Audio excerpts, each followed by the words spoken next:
The city is holding its breath.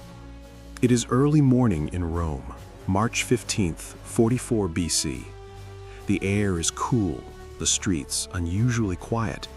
Marble temples loom over narrow roads as senators gather, their togas brushing the stone steps of the theater of Pompey. Somewhere in the distance, a soothsayer's warning still hangs unanswered. Inside the Senate chamber, power, fear, and ambition are about to collide. By the end of the day, the Roman Republic will bleed, not from foreign invasion, but from its own hands. This is not just the story of a man who died by the dagger. It is the story of how Julius Caesar, step by step, broke the system that had ruled Rome for centuries, and how the Republic, in trying to save itself, sealed its own fate.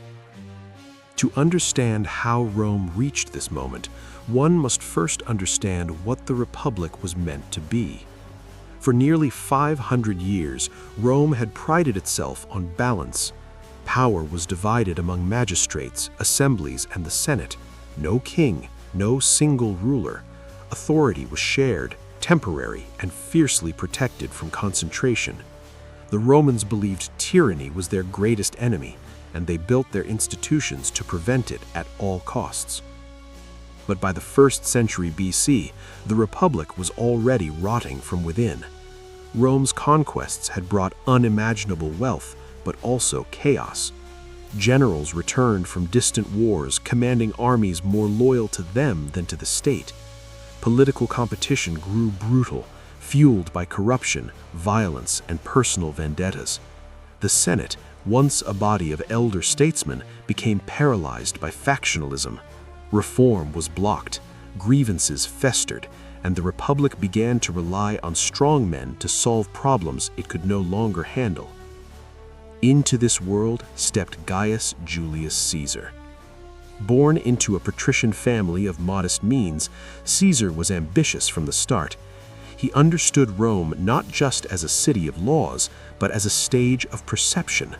He cultivated popularity among the common people, aligning himself with reformers and presenting himself as a champion of the masses against a detached aristocracy. At the same time, he learned how to navigate elite politics with ruthless precision. Caesar's rise was not inevitable, it was calculated. He formed alliances when he needed them, most famously the First Triumvirate, a private power-sharing agreement with Pompey the Great, Rome's most celebrated general, and Marcus Licinius Crassus, its richest man. Together, they bent the Republic's institutions to serve their ambitions. Laws were passed not through debate, but through pressure. Offices were secured not through merit, but through deals. Still, the system held, barely. Everything changed with Gaul. In 58 BC, Caesar took command of Roman legions in Gaul, a vast and dangerous region beyond Italy's borders. What followed was nearly a decade of relentless warfare. Forests soaked with blood, rivers choked with bodies, entire tribes crushed or enslaved. Caesar conquered Gaul not just with force, but with speed, adaptability, and sheer audacity. And while he fought, he wrote.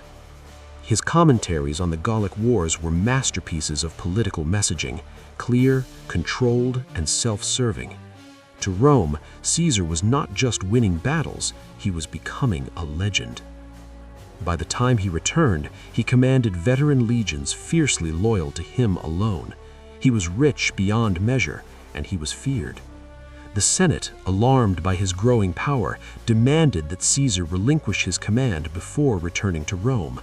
To do so would mean standing trial, stripped of protection, vulnerable to his enemies. Caesar understood what was being asked of him. It was not a request, it was a trap.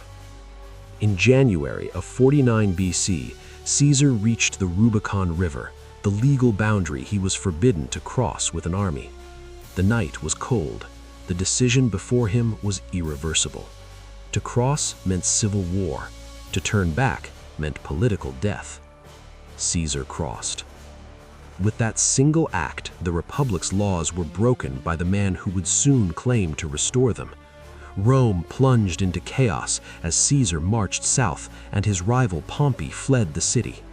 What followed was not a swift resolution, but years of brutal civil war, Romans killing Romans across Italy, Greece, Africa, and Spain.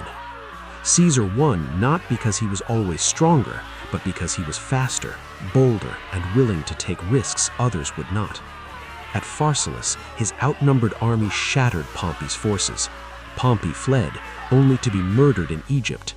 Caesar wept at the sight of his rival's severed head, not out of mercy, but perhaps because he saw his own reflection in the fallen general. By 45 BC, Caesar stood alone at the top. Rome welcomed him back not as a conqueror, but as a savior. The city was exhausted by war. Stability mattered more than tradition. The Senate granted Caesar extraordinary powers, dictator for 10 years, then dictator for life. Statues were raised in his honor. His image appeared on coins. His word became law. And yet, Caesar insisted he was no king. He enacted reforms that genuinely benefited Rome, restructuring debt, expanding citizenship, reorganizing the calendar, stabilizing provinces. But with every reform, power flowed further into his hands. Offices became ceremonial, elections lost meaning, the Senate debated, but Caesar decided. For some, he was Rome's last hope. For others, he was its greatest threat. Fear began to spread among the elite, not fear of Caesar's cruelty, but fear of irrelevance. Rome's aristocracy had been raised to rule, to compete, to shape the state. Now they were spectators in their own government. Whispers began to circulate. Caesar's refusal of the crown deepened suspicion. If he would not take it openly, perhaps he intended to rule without naming it. A small group of senators convinced themselves that murder was not treason, but duty. They called themselves liberators. On the Ides of March, Caesar walked into the Senate chamber unarmed, dismissing warnings as superstition. He took his seat. The signal was given. Daggers flashed, steel struck flesh again and again. Caesar fell at the base of Pompey's statue, bleeding out beneath the marble likeness of the man he had defeated. When it was over, the conspirators stood stunned. They had killed the dictator. They believed they had saved the Republic. They were wrong. Caesar's death did not restore balance, it shattered it. Rome did not rally around the Senate. The people mourned Caesar as a martyr. His will revealed generous gifts to the public. His name became a rallying cry. Within days, the city was once again on the brink of violence. What followed was not peace, but another cycle of civil wars, bloodier and more destructive than before. Caesar's adopted heir, Octavian, would eventually defeat all rivals and emerge as Augustus, Rome's first emperor. The Republic would survive in name only. The irony is cruel and complete. Julius Caesar did not kill the Republic alone. He exposed its weaknesses, exploited its failures, and accelerated its collapse.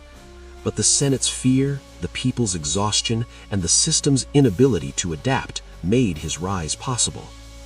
The Republic died not on the Ides of March, but over decades of compromise, ambition, and violence. Caesar was both its product and its executioner. And in the end, Rome traded liberty for order, believing, as so many societies have since, that one strong man could succeed where institutions had failed. History would remember his name forever, but the Republic he claimed to protect would never rise again. Because when power concentrates, even in the hands of a genius, freedom is often the first casualty.